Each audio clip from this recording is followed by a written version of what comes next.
વચનામૃત ક્રમાંક 19, 700 મહાનીતિ, વાક્ય 432. સતપાત્રે દાન આપો. પરમ કૃપાળદેવે લખ્યું, સતપાત્રે દાન આપું. આપણા મહાપુણ્ય બળે કોઈ મહાપુરુષ આવી ચડે તો ભાવપૂર્વક દાન આપવું. સતપાત્ર, સત એટલે આત્મા, જેને પ્રાપ્ત છે તે જ ખરેખર પાત્ર જીવ છે, યોગ્ય જીવ છે. તેને હું આવા કોઈ મહાપુણ્યશાળી મારા પુણ્ય વડે આવી ચડે તો એને ભાવપૂર્વક દાન આપવું. અનેક મહાપુરુષોને દાન આપવાથી ઘણા જણા તરી ગયા. ગ્રસ્તને માટે તો એક તરવાનો એક આધાર છે. ગ્રસ્તનું ઘર અનેક પાપોનું સ્થાન છે, અનેક પાપ થવાના સ્થાન છે. તે પાપોથી છૂટવા માટે એક ઉપાય ગ્રસ્ત માટે દાન આપવું એ પણ છે. ઉપદેશામૃતમાં પ્રભુ શ્રીજી એના વિશે એક દૃષ્ટાંત આપે છે કે જેના જેવા ભાવ તેવા ફળ ભોગવવા પડે. એના ઉપર એક કઠિયારાનું દૃષ્ટાંત કહ્યું. મિસ્ત્રી કહે, કોઈ મિસ્ત્રી અહીંયા આવેલા હશે કામ કરનારાઓ, તે વખતે મિસ્ત્રી એમ કહે કે આપણે આ જે કર્મ કરીએ તેનું ફળ આ ભાવમાં મળે કે આવતા ભાવમાં? આ જે કર્મ કરીએ છીએ એનું ફળ આ ભાવમાં મળશે કે આવતા ભાવમાં? ત્યારે પ્રભુ શ્રીજી કહે, એક દૃષ્ટાંત આપ્યું એના પર વાત સમજાવવા કે કોઈ મહાત્મા તપની મુદત પૂરી થયા પછી પારણા માટે વસ્તીમાં આવેલા. તે વખતે કઠિયારે બોલાવી તેમને 2 રોટલા પોતાના ભાણામાંથી આપ્યા. કોઈ મહાત્મા તપસ્વી મહિનાના ઉપવાસ કે એવા કંઈ હશે, તે મુદત પૂરી થઈ પારણા માટે વસ્તીમાં આવ્યા. તે વખતે કઠિયારાએ લાકડા પાડનારે, કે પણ 15 સ્થાન છે ગોચરીઓના, ગોચરી મુનિ લઈ શકે. સુથારને ત્યાં, કઠિયારાને ત્યાં આહાર શુદ્ધ જોઈએ. જે માંસ દારૂ વગેરેનો જેને ઘેર વ્યવહાર ન હોય, આવા ભગવંતે 15 સ્થાનો બતાવ્યા છે. એટલે એક કઠિયારે પણ એમને બોલાવીને પોતાના ભાણામાંથી કે છે 2 રોટલા હજુ પીરસ્યા છે, જમવાનું શરૂ નથી કર્યું, તો એમને ભાવથી એ મુનિને 2 રોટલા વરાવી દીધા. ઊભા ઊભા જમીને તે ચાલ્યા ગયા. પછી તેની સ્ત્રી રોટલા ઘડતી હતી. તેના મનમાં એમ થયું કે આ ક્યાંથી આવ્યો કે મારે વધારે રોટલા ટીપવા પડશે. એટલે એના ધણીએ તો પ્રેમપૂર્વક આપ્યું, પણ સ્ત્રીના મનમાં એમ થયું કે આ ક્યાં આવ્યો? આ સાધુ આવ્યો તો મારે વળી 2 રોટલા વધારે ઘડવા પડશે. એટલે એના મનમાં એવો ભાવ થયો. જેવા ભાવ તેવા પ્રભુ ફળે. એટલે જેવા ભાવ તેવા ફળ ભોગવવા પડે. એટલે એને એવા ભાવ થયા. પછી કઠિયારાના છોકરાને વિચાર આવ્યો કે બાપાએ પોતાના ભાણામાંથી 2 રોટલા આપ્યા, તેથી હું મારા રોટલામાંથી અડધો રોટલો બાપાને આપું. 1 રોટલો છોકરાના ભાણામાં, 1 છોકરીના ભાણામાં, 2 પોતાના ધણીના ભાણામાં પીરસ્યા હતા. છોકરાને એમ થયું કે બાપાએ 2 આપી દીધા, એટલે અડધો બાપાને હું આપું. એને પણ મનને આનંદ થયો કે બાપાએ ભલે મહાપુરુષ સાધુ આવ્યા, એમને 2 આપી દીધા, સારું કર્યું. એમ વિચારીને તેને અડધો રોટલો બાપાને ભાણા મૂક્યો અને નવો રોટલો ચઢે ત્યાં સુધી ખાવાનું ચાલતું કરવા કહ્યું. નવા રોટલા બને છે ત્યાં સુધી બાપા તમે પણ ખાવાનું ચાલુ રાખો. તેથી બહેન પણ ખાવા બેઠી. તેણે પણ ભાઈની પેટે પિતાને અડધો રોટલો આપ્યો. એણે પણ અડધો પોતાના ભાણામાંથી આપ્યો. તે ભાવ પૂરો થતાં કઠિયારો પુણ્ય બળે દેવ થઈને બીજે ભવે રાજા થયો. મહાત્મા પુરુષને ભાવથી દાન આપ્યું, એના ફળે તે ત્યાંથી દેહ છોડીને દેવ થયો. હવે દેવલોકમાંથી આવીને એ રાજા થયો, કઠિયારો. એક વખત સભામાં જનક રાજાની પેઠે તેણે પ્રશ્ન પૂછ્યો. પોતે રાજા થયેલો છે. જનક રાજાએ પૂછેલું કે આ સાચું કહેતા તે સાચું. તેમ એણે પણ એ પ્રશ્ન કર્યો કે દત્તાનું ફળ શું અને અદત્તાનું ફળ શું? કોઈ દાન આપે એનું ફળ શું ને ન આપે એનું ફળ શું? મોટા મોટા પંડિતોમાંથી કોઈ જવાબ આપી શક્યા નહીં. પછી રાજા પાસેથી પંડિતોએ મુદત માગી કે અમુક મુદતમાં અમે તમને જવાબ આપીશું, તે મુદત પૂરી થવા આવી પણ કોઈ ઉત્તર નહીં જળવાથી શું મોઢું રાજાને દેખાડીશ એમ થવાથી આખો દિવસ નિરાશ થઈ અને રાજ પંડિત ઉતરેલે મોઢે ઘરમાં આટા મારતો હતો. જે ઉપરી હતો પંડિત એ કે હવે શું મુદતે પૂરી થઈ, રાજાને શું જવાબ આપીશું, એટલે ઉતરેલે મોઢે ઘરમાં ફરે છે. તેને જોઈ તેની પુત્રી બોલી, પિતાજી તમને આવડી શી ચિંતા છે કે રોજે તમારું શરીર સુકાતું જાય છે? ત્યારે પંડિતે કહ્યું, કંઈ નહીં બહેન, તારે જાણીને શો ખપ છે. હવે આ શું જાણે, છોકરી છે એને શું કહેવાનું, આ તો અમારે રાજ્યની શું વાત છે તે. છતાં તેણે જાણવાની ઈચ્છા દર્શાવતી તેણે રાજાના પ્રશ્નની વાત કહી પોતાની દીકરીને. તે સાંભળતા તે મૂર્છા પામી. પછી જાગ્રત થતાં તે પુત્રીએ કહ્યું, પિતાજી આનો ઉત્તર તો હું પણ આપું. મતલબ તમે આટલા બધા મૂંઝાઓ છો પણ એ ઉત્તર તો હું પણ આપી શકું, કેમ કે એને મૂર્છા આવી હતી, જાતિ સમણ જ્ઞાન થઈ ગયું કે આગલા ભૂમિ કોણ હતી. એટલે રાજા આગળ પંડિતે વાત કરી કે એ પ્રશ્નનો ઉત્તર તો મારી પુત્રી પણ આપી શકશે. તેથી તેની પુત્રીને સભામાં બોલાવી.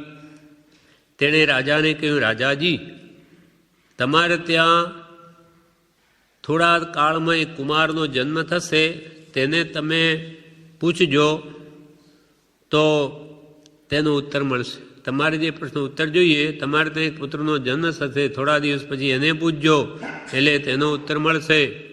એટલે રાજાને પુત્ર નહોતો, તેથી તે સાંભળી રાજી થયો અને પુત્રીને શિરપાવ આપી રજા આપી.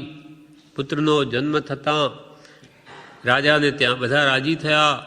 રાજા પ્રશ્નનો ઉત્તર સાંભળવા જન્મતા જ તેની પાસે ગયો અને તેને પ્રશ્ન પૂછ્યો કે કુંવર મૂર્છા પામ્યો.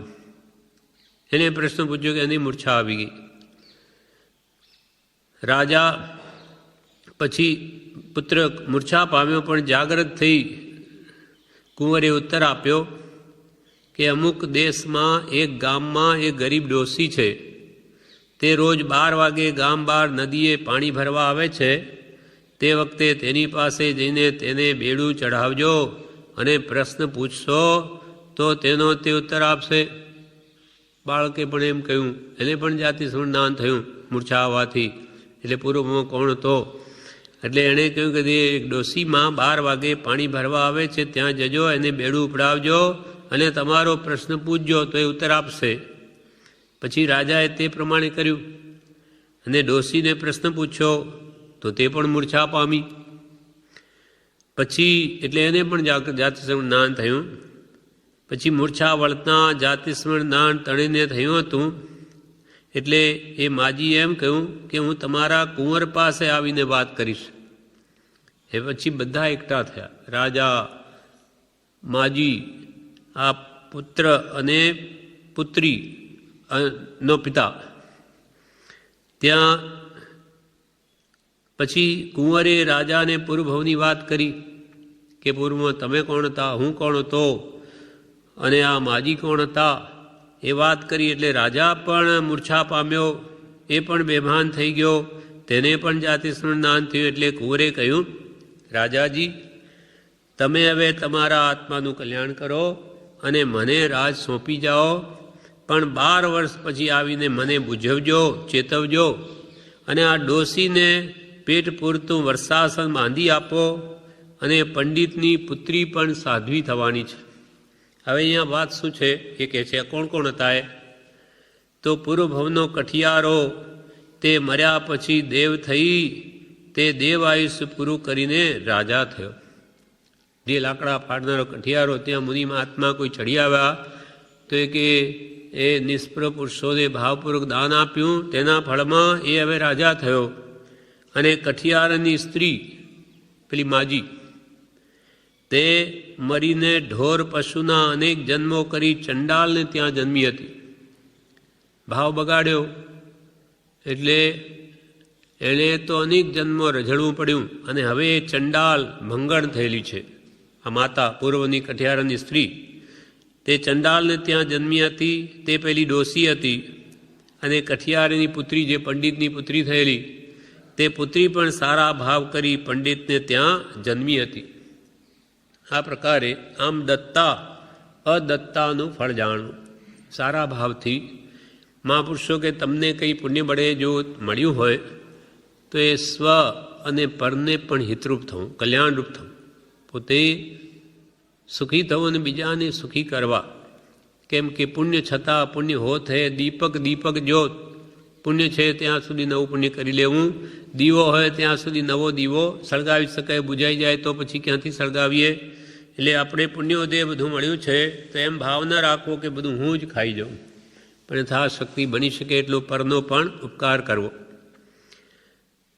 હવે અહીંયા પ્રભુશ્રીજી બોલ્યા કે અમારા ચરણ અમારે પૂજાવા નથી.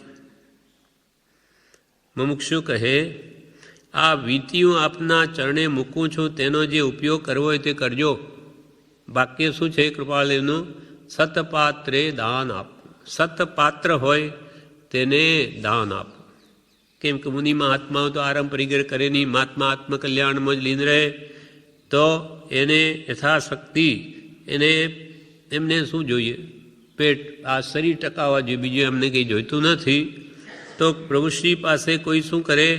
એમના પાસે ચરણ પાસે વીંટી મૂકી કોઈએ, પોતાની વીંટી કાઢીને, અને પ્રભુશ્રીને એમ કહે કે તમે એનો ઉપયોગ કરજો. ત્યારે પ્રભુશ્રી કહે તમારે લોભ છોડવાની ઈચ્છા હોય તો અહીં ઘણા ખાતા છે. જ્ઞાન ખાતું છે, સાધારણ આશ્રમ ખાતું છે, સાધુ સમાધિ ખાતું છે. જે ખાતે તમારે આપવી હોય તે ખાતે આપજો. અમારે એને શું કરવી છે? અમારે શું કરવી છે? અમારી પાસે વીંટી મૂકો, અમારે નહીં જોઈએ. તમે લઈ જાઓ, તમારે જે ખાતે આપી આપો, અમારે નહીં જોઈએ. સાધુ ખાતું, જ્ઞાન ખાતું, સાધારણ ખાતું, જ્યાં આપ્યું હોય તે ખાતે આપજો, અમારે એને શું કરવું છે? ત્યારે મુમુક્ષુ કહે પ્રભુ મને એની ખબર નથી, આપને જે સારું લાગે તેમાં તેનો ઉપયોગ કરજો. મુમુક્ષુએ મને કંઈ ખબર નથી, સામો આપવું, આપને જેમ યોગ્ય લાગે એમ કરો. ત્યારે પ્રભુશ્રી કહે અમારાથી કશું ન કહેવાય.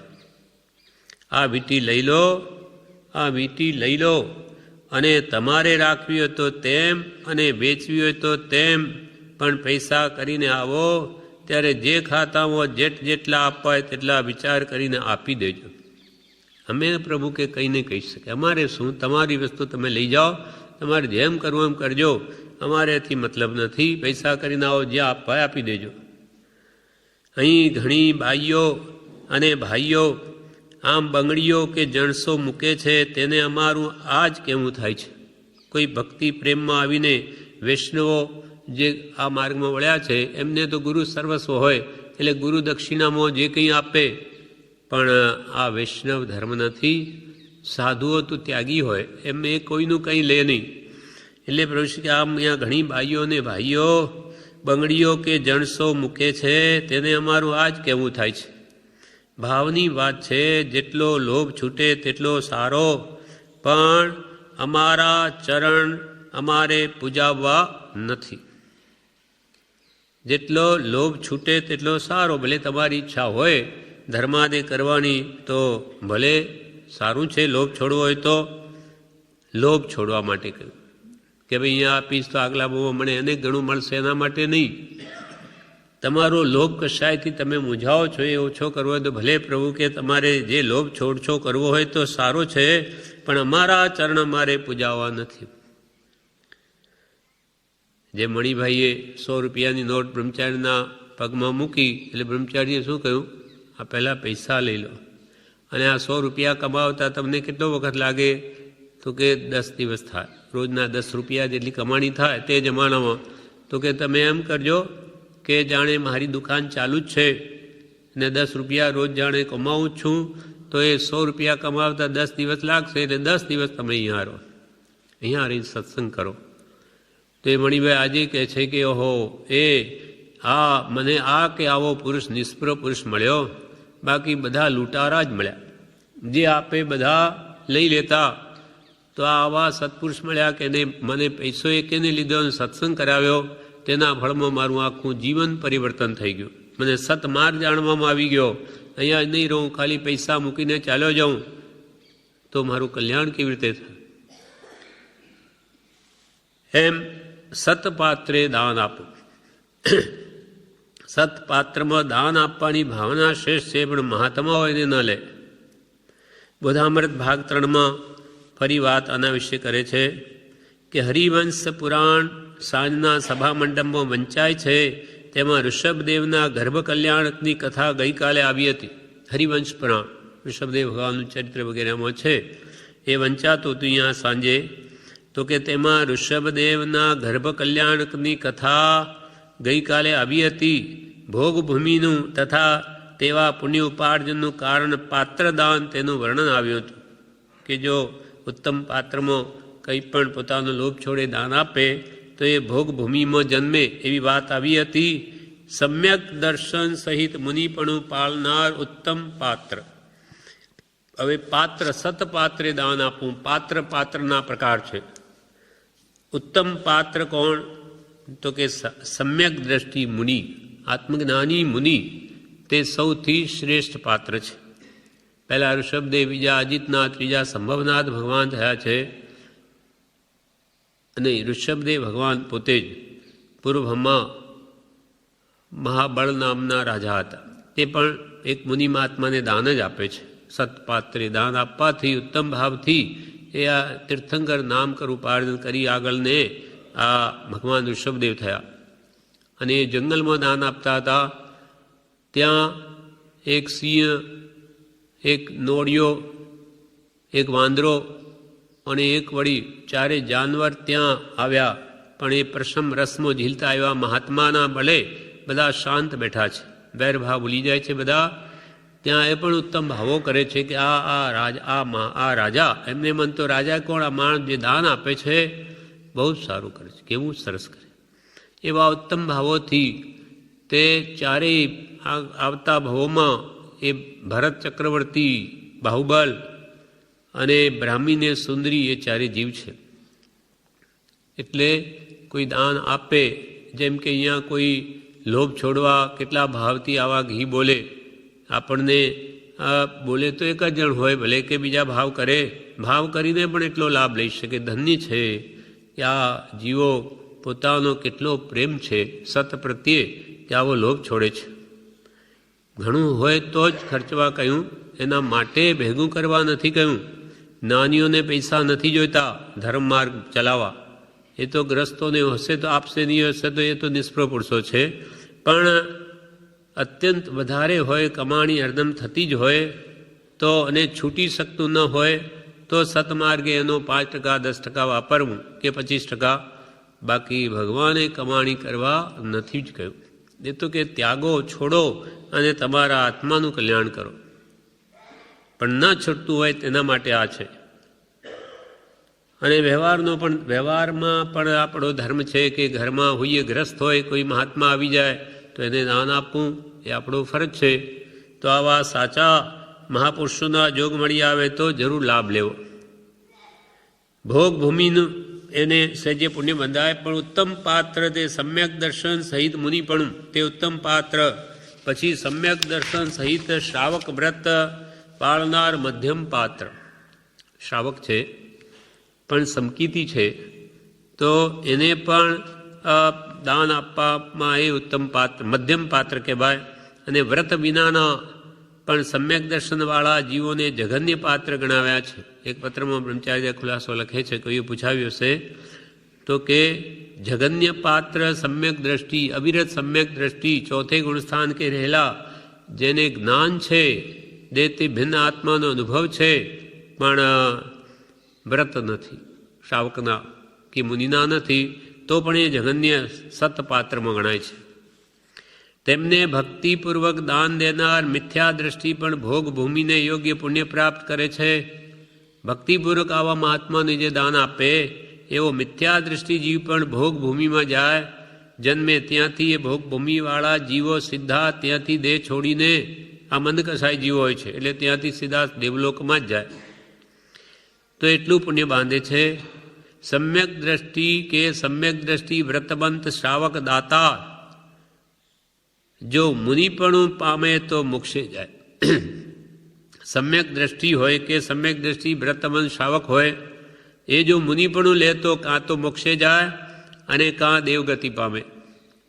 વ્રત નિયમ પાળનાર પણ મિથ્યા દ્રષ્ટિ જીવને ભક્તિપૂર્વક દાન દેનાર કુભોગ ભૂમિ કે કુમનુષ્યો કે પુણ્ય બાંધે. વ્રત નિયમ પાળે પણ મિથ્યા દ્રષ્ટિ છે, સાચા દેવગુરુ ધર્મ તે શ્રદ્ધા નથી, એવાને પણ કોઈ ભક્તિપૂર્વક દાન આપે તો પોતાનો લોભ છોડે છે, એથી એ કુભોગ ભૂમિ કે કુમનુષ્યો કે પુણ્ય બાંધે. અને વ્રત ન હોય અને સમ્યક દર્શન પણ ન હોય તેને દાન ભક્તિ સહિત દેનારનું દાન વ્યર્થ જાય છે. જેને આપણે દાન આપીએ પણ એને કોઈ વ્રતે નથી અને સમ્યક દર્શન પણ નથી તો એને ભક્તિપૂર્વક દાન દેનારનું ફળ વ્યર્થ છે, કાંઈ ન મળે. રાખમાં ઘી રેડ્યા સમાન છે, કેમ કે સામે એનો કોઈ ઉપયોગ નથી, એ કોઈ વ્રતે પાળતો નથી, સમકીતીય નથી, એટલે એવાની કરેલી સેવા બધી વ્યર્થ જાય છે. રાખમાં ઘી રડ્યા સમાન છે એમાં આવ્યું હતું, દયાની લાગણી પોષવા અનુકંપા દાન દેનાર પુણ્ય બાંધે છે. આપણે કોઈ ઢોર પશુ ગૌશાળા વગેરેમાં કે કોઈ દુઃખી હોય એને દાન આપીએ તો એ અનુકંપા દાન કહેવાય. આપણી દેખાતું નથી કે ઓ બિચારા આવા જીવો દુઃખી છે તો એને દયાની લાગણી કહેવાય. એ દયા આપણી અંદરમાં ઉલસી આવે, એ દયાની લાગણી પોષવા આપણે અનુકંપા દાન આપીએ તે અનુકંપા દાન દેનાર પણ પુણ્ય બાંધે છે. પણ પરીક્ષા બુદ્ધિ નહીં હોવાથી કે વિપરીતતાને કારણે અપૂજ્યમાં પૂજ્ય બુદ્ધિ આત્મહિતનું કારણ નથી, એ સર્વનો સાર છે.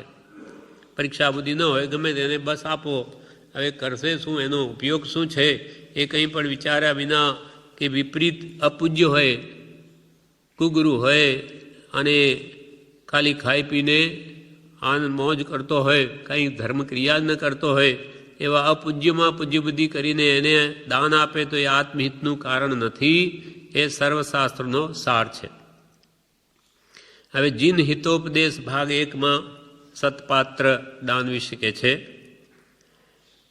લક્ષ્મી પામીને સુપાત્રાદિને વિવેકથી દાન દેવું. આપણને લક્ષ્મી મળી છે પુણ્ય ઉદય, તો જ્યાં આપીએ સુપાત્ર જો સુપાત્રાદિને વિવેકથી દાન દેવું તે જ તેની શોભા તથા સાર્થકતા છે. વિવેકપૂર્વક દાન દેનારી લક્ષ્મીનો વ્યય કર્યા છતાં કૂવાના જળની પેરે નિરંતર પુણ્યરૂપ આવકથી વધારો જ થતો જાય છે. વિવેકપૂર્વક ક્યાં ખર્ચું ક્યાં ન કરવું એવો વિવેક રાખીને દાન આપે તે લક્ષ્મીનો ભલે વ્યય દેખાય, પણ એ કૂવામાં જળ જેમ જેમ કાઢીએ પાણીમાં કૂવામાંથી તેમ તેમ નવી નવી શહેરોમાંથી પાણી નવી એવું ફૂટ્યા જ કરે, આવ્યા જ કરે, તેમ એની લક્ષ્મી કે પુણ્ય રૂપ આવકથી વધારો જ થતો જાય. વિવેક રહિતપણે વ્યસનાદિમાં ઉડાવી દેનારની લક્ષ્મીનો તરત અંત આવી જાય છે. લક્ષ્મી મળી પૂરના પુણ્યોગે 7 વ્યસન ભોગવે એમાં ખર્ચી નાખે તો એની લક્ષ્મી તરત નાશ પામે છે. કૃપણની લક્ષ્મી કોઈ ભાગ્યશાળી ભોગવે છે, કંજૂસ, એની લક્ષ્મી એ પોતે તો વાપરે જ નહીં, એટલે કોઈ ભાગ્યશાળી બીજો જ ભોગવે, વાપરી તે જ લાભ લે છે. કૃપણ, કૃપાળે બી લખ્યું, જો તું કૃપણ હોય તો કંઈ કહેવું જ નથી. ત્યાં કંઈ લખ્યું જ નથી કૃપાળદેવે, શું કહે એને? હા, એને બોધ લાગે નહીં. એટલે જો તું કૃપણ હોય તો, એટલે કહ્યું આપણે પૂજામાં બોલીએ છીએ, કરપી ભૂંડો સંસાર મારે જેમ કપિલાના દાન ન દીધું મુનિ રાજને રે શ્રેણિકને દરબાર. કરપી ભૂંડો સંસાર મારે, કરપી એટલે કંજૂસ, શ્રેણિક કે ભગવાન મહાવીરને કહ્યું હું નર્કમાં ન જાઉં, એના 4 ઉપાય બતાવ્યા, તો કે આ 4 કરો નર્કમાં ન જાય. એમાં એક આ તો કે તારી કપિલા દાસી જો દાન આપે તો કે આમાં શું, મારી દાસી મારા જ ધન મારું આપું, હું એને સમજાવી દઈશ. એટલે એને કહ્યું તો દાન આપ. પણ એ જીવ એવો અભવી, કોઈ કાળે મોક્ષ ન જાય એવો જીવ છે, તો કે એવું ખોટું કામ હું નહીં કરું. ક્ષણિક મહારાજ કે અરે મારું આપવાનું છે, ધન બધું સંપત્તિ મારી, તું તો દાન આપ. તો કે હું નહીં આપું, હું એવું ખોટું કામ નહીં કરું.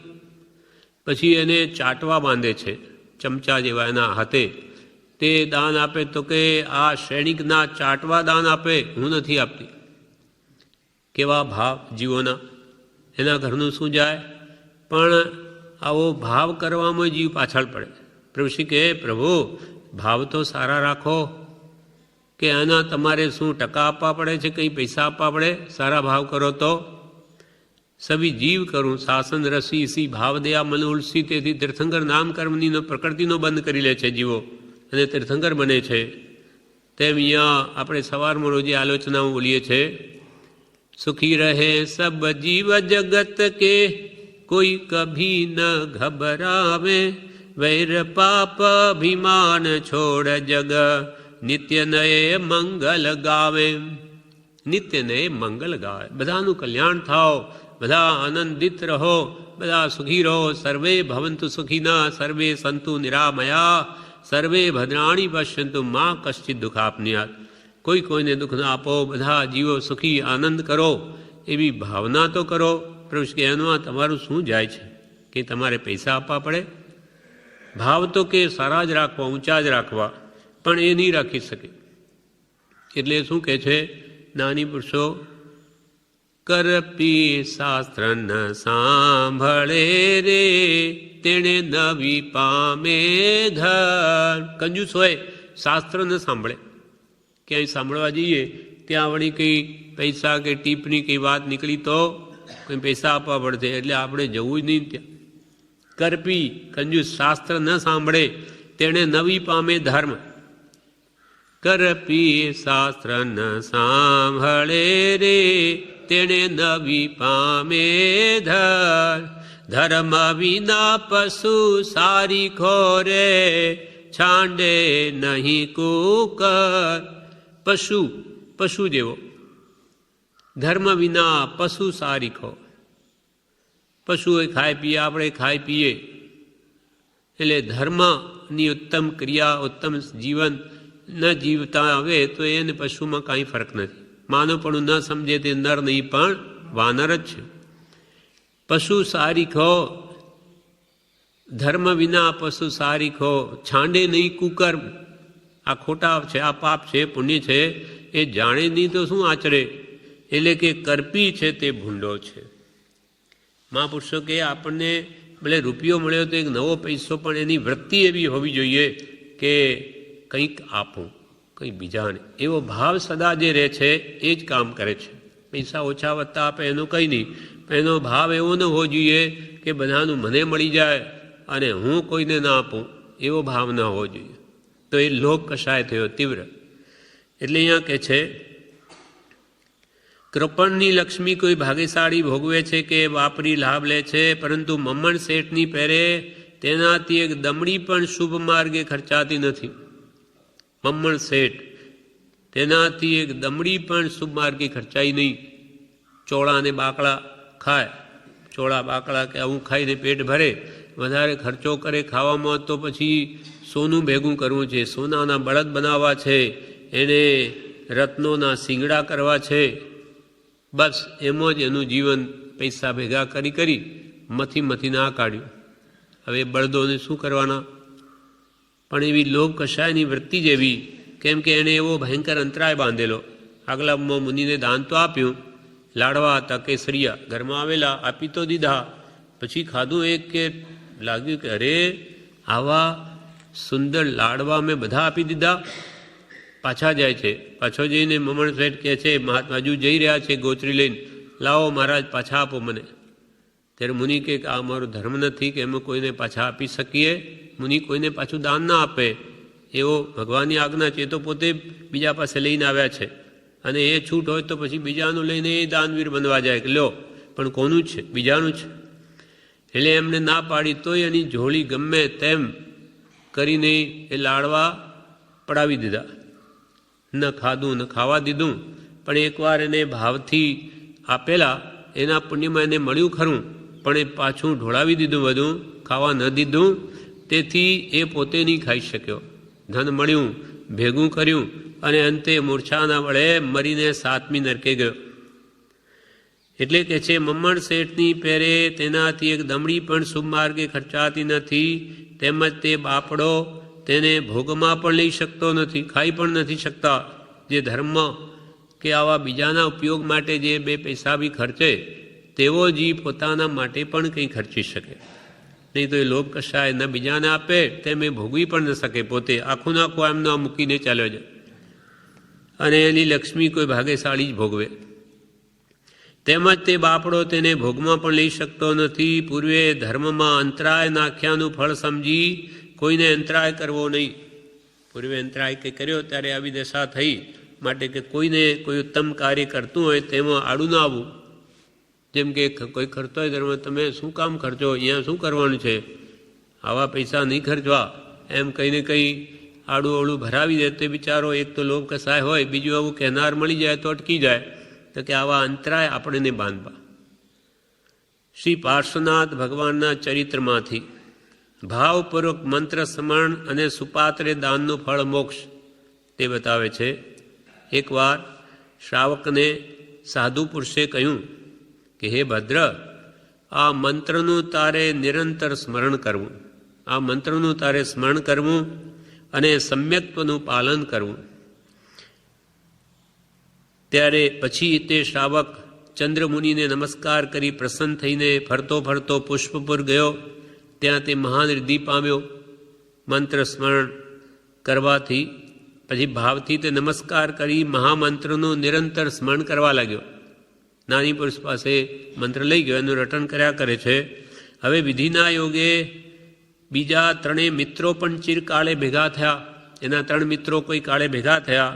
એટલે ચંદ્ર, ભાનુ, ભીમ અને કૃષ્ણ એ 4 મિત્રોએ પોતપોતાનો વૃત્તાંત કહ્યો. તેમાં ચંદ્ર પાસેથી નમસ્કાર મંત્રના મહાત્મ્યને સાંભળીને 3 મિત્રો નમસ્કાર મંત્ર શીખ્યા, અને તે 3 પણ વેપાર કરતા મહાન રિદ્ધિને પામ્યા. હવે 3 એક બધાની 4 થયા, 4 મિત્રો.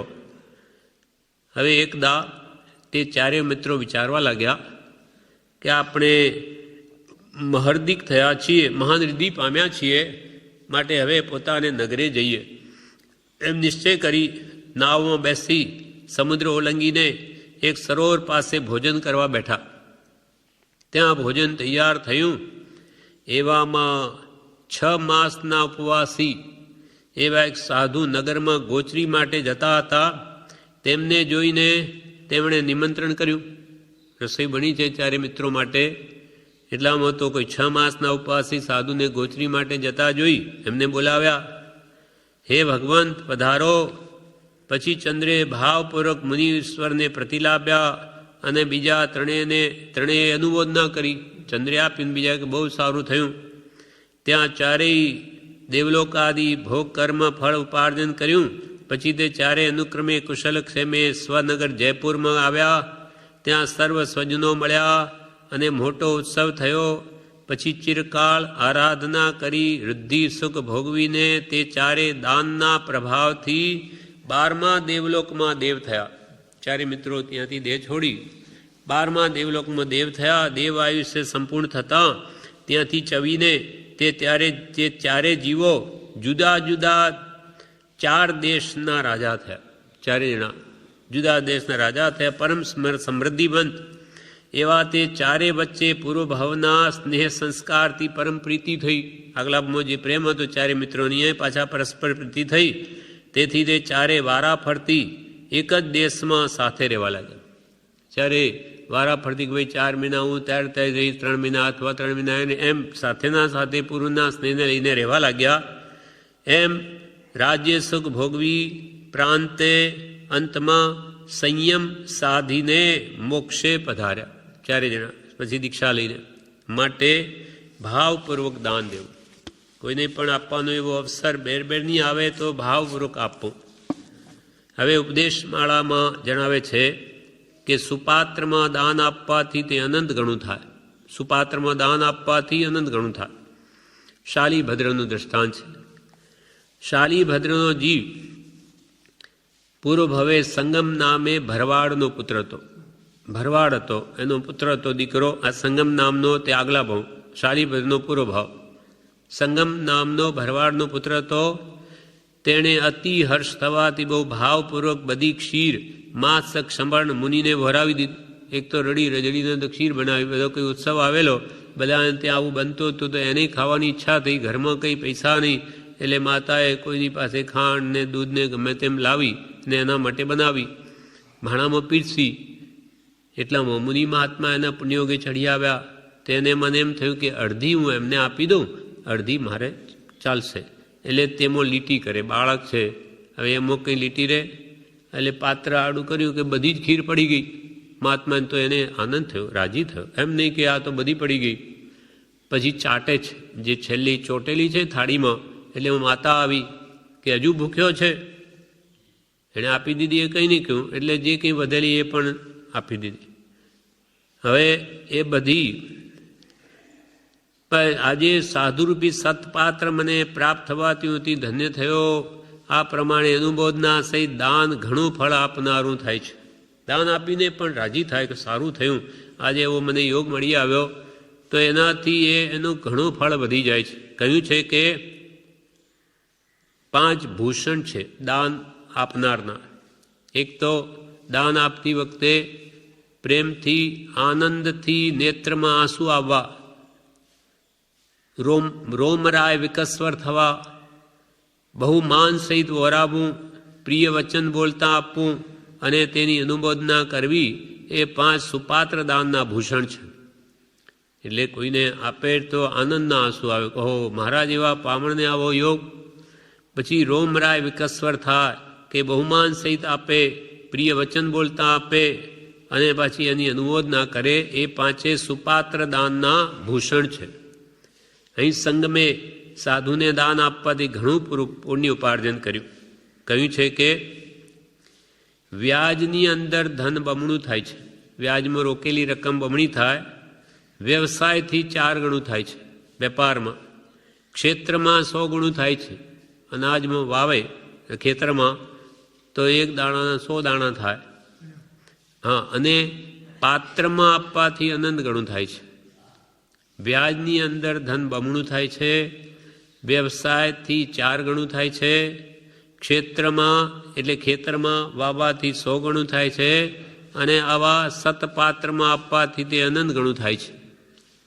વળી સંગમે જે દાન આપ્યું તે અતિ દુષ્કર છે. ભરવાડનો દીકરો શાલીભદ્રનો જીવ, કારણ કે એને દાન આપ્યું તો દુષ્કર છે. કારણ કે એક તો દરિદ્ર છે, કંઈ છે નહીં, છતાં દાન આપવાનો ભાવ થયો. એક દરિદ્રી છતાં દાન આપવું, સામર્થ્ય છતાં ક્ષમા રાખવી, સુખનો ઉદય છતાં ઈચ્છાનો રોધ કરવો અને તરુણાવસ્થામાં ઇન્દ્રિયોનો નિગ્રહ કરવો, આ 4 વાના અતિ દુષ્કર છે. એક તો આપણી ગરીબાઈ હોય છતાં દાન આપવું કે દાન આપવાનો ભાવ કરવો મુશ્કેલ છે.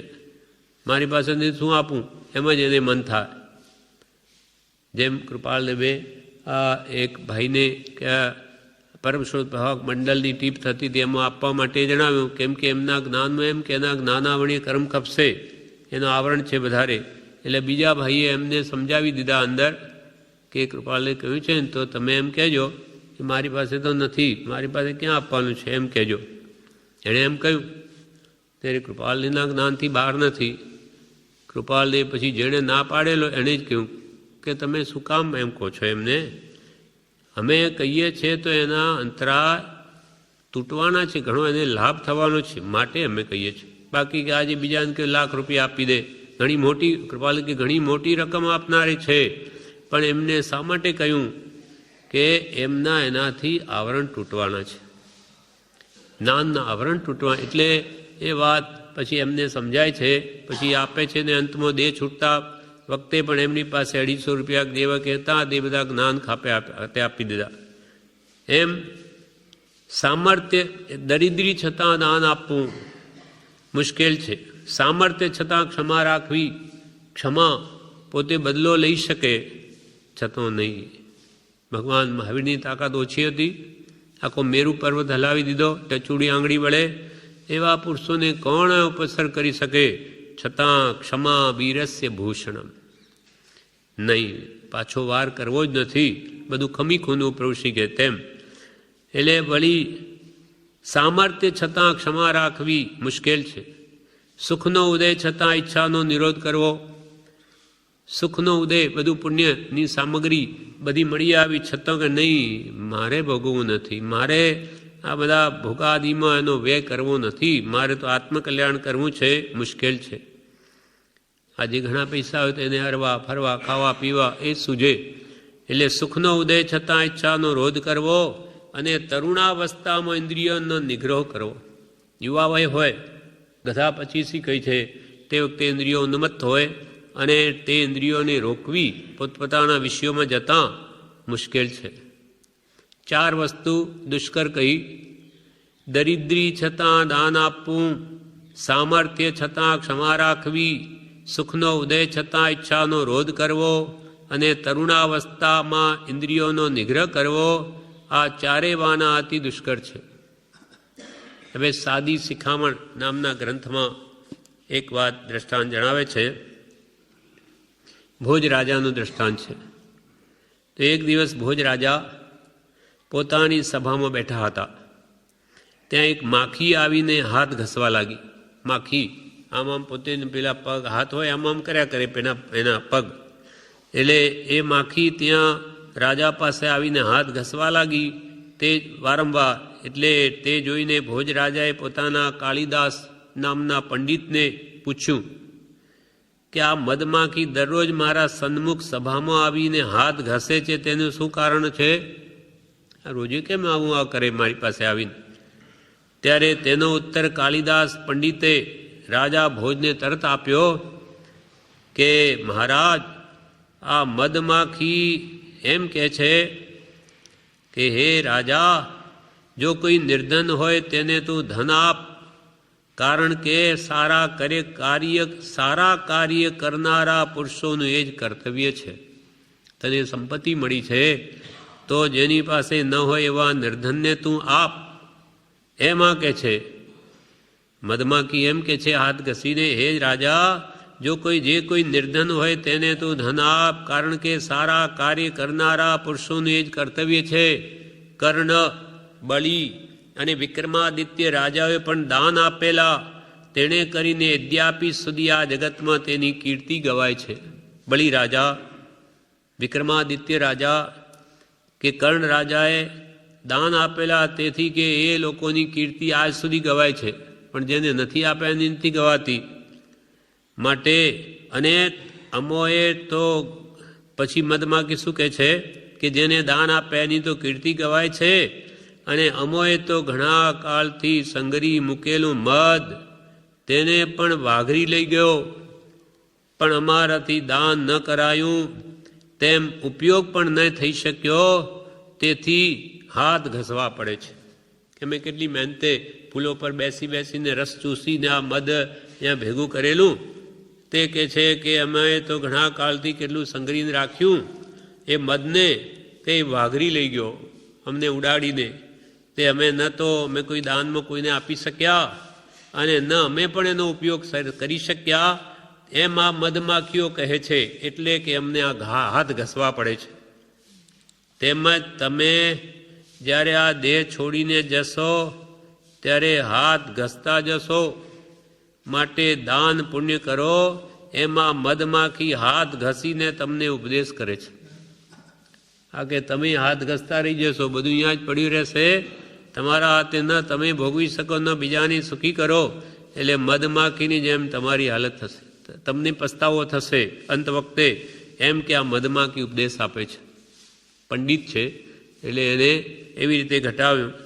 માટે કંઈ દાન પુણ્ય કરો તો આ મધમાખી, કંઈ દાન પુણ્ય કરો એમાં મધમાખી હાથ ઘસીને તમને ઉપદેશ કરે છે.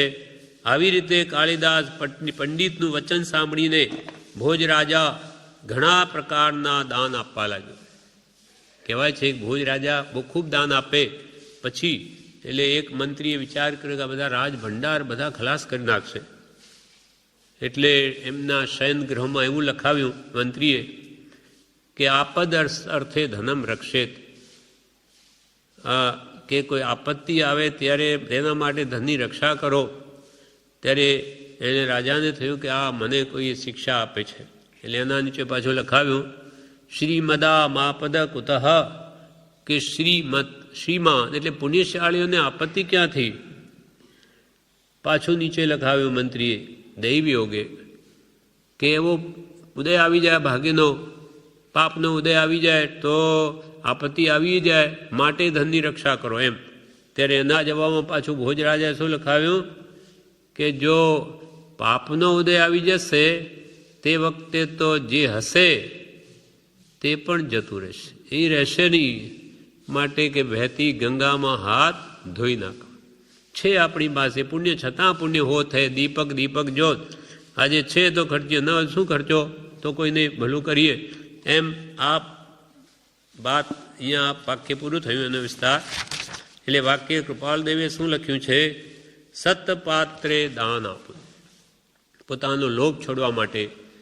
પ્રભુશ્રી કે મુઠ્ઠી દાળિયા પણ કોઈને આપું તો લોભ છોડવા, એમ નહીં કે અહીંયા મુઠ્ઠી દાળિયા આપું એટલે આવતા મને ગુણી મળશે અને 1000 ગણું મળશે તો એ લોભ કશાય થયો.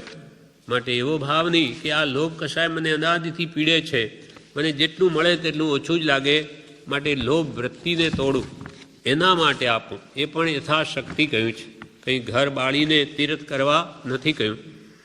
આ પ્રમાણે આ વાક્ય 432 સતપાત્રે દાન આપવું પૂરું થયું. વિશેષ આપણે આવતીકાલે